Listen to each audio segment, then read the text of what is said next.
សុស្ដីបងប្អូនអរគ្នាថ្ងៃនេះគឺអត់មានចំណងអីទេក៏អត់ឆ្ងល់អីទេដោយសារតែលពឹសដៃ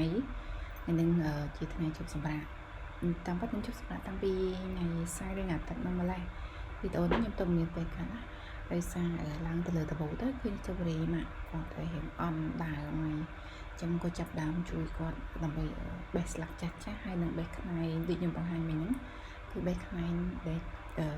ដុសចេញស្តូប៊េរីដើមចាស់ហ្នឹងចឹងបើសិនជាយើងចង់បានផ្លែវាម្ដងទៀតគឺយើងត្រូវតែកាត់ខ្នែងនឹងចេញហើយនឹងស្លឹកដែលចាស់ចាស់ហ្នឹងគឺយើងត្រូវកាត់ចេញអស់ដើម្បីវាចេញផ្លែចេញផ្កាយសារថ្មីអីចឹងហើយមួយវិញទៀតបើសិនយើងអត់ថែអញ្ចឹងគឺជីវជាតិដែលយើងស្រោចទឹកស្រោចអីចឹងទៅគឺវាទៅខ្នែងនោះតែអីអស់ហើយចឹងធ្វើឲ្យស្តូប៊េរីយើងគឺកម្រនឹងចេញផ្កាហើយនឹងអត់មានចេញផ្លែទេអញ្ចឹងគឺយើងត្រូវសម្អាតវាឲ្យស្អាតដើម្បី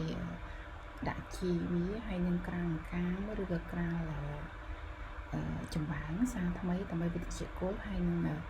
ឆាប់ចេញផ្កាមកវិញដើម្បីបានផ្លែញ៉ាំបន្តព្រោះតែកូនខ្ញុំគាត់ចូលចិត្តញ៉ាំស្តូប៊េរីមែនតើថ្ងៃមុនយាយគាត់មកពីអាមេរិកគាត់សុំញ៉ាំស្តូប៊េរីមកពីអាមេរិកតែចង់ញ៉ាំស្តូប៊េរីមកពីអាមេរិកតែម៉ាក់ខ្ញុំគាត់ថាអូយមិនបាច់ទេចាំម៉ាក់ដាំឲ្យឥឡូវគាត់ដាំដូចបំណងរបស់គាត់អីប៉ុន្តែអ្វីដែលយើងត្រូវធ្វើហ្នឹងគឺយើងត្រូវថែរក្សាដើមហ្នឹងធ្វើម៉េចដើម្បីឲ្យវាមានផ្លែកាន់តែច្រើនអញ្ចឹងទៅមករដូវទៅមករដូវពីមករដូវទៅមករដូវគឺយើងត្រូវថែសម្អាតដើមស្តូប៊េរីយើងឲ្យស្អាតដូចហូបពីនឹងអញ្ចឹងកាលណាយើងគ្រាន់តែឃើញដើមហ្នឹងរៀងអន់ផ្លែឬក៏ដីវារៀងអត់មិនសូវមានជីវជាតិឬកូនច្រើនពេកអីចឹងយើងទៅសង្កេតមើលដីហ្នឹងហើយកាត់ដើមណាដែលបែកខ្នែងណាដែលចេញពីដើមហ្នឹងគឺវាមានខ្នែងអញ្ចឹងបើសិនយើងចង់អត់ផ្លែបន្តគឺយើងទៅកាត់ខ្នែងនេះចេញហើយបោចស្មៅរបស់វាហើយនឹងមួយទៀតគឺស្លឹកណាដែលចាស់ហ្នឹងគឺយើងត្រូវបិទបេះវាចោលដើម្បីឲ្យវាឆាប់លូតលាស់ល្អអញ្ចឹងបន្ទាប់ពីយើងបេះស្លឹកហើយនឹងកាត់ខ្នែងវាចេញហើយយើងត្រូវដាក់ថែមជីកំប៉ុស្តជីអីថែមតិចតួចទៅឲ្យវាមានជីវជាតិឡើងវិញ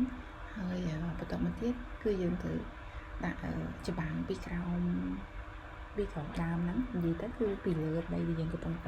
ពីលើដីដែលយើងបានដាក់ហ្នឹងគឺដាក់ច្បាំងឬក៏មួយទៀតគឺយើងដាក់កាមក៏បានដែរដើម្បីឲ្យយើងផ្លែស្តូប៊េរីដែលផ្លែមកហើយហ្នឹងគឺវាធ្លាក់នៅលើ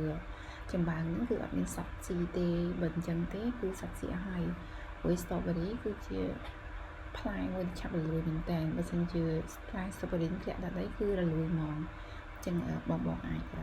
មើលតាមវិធីហ្នឹងហើយតាមបានទាំងអស់គ្នាអរគុណច្រើន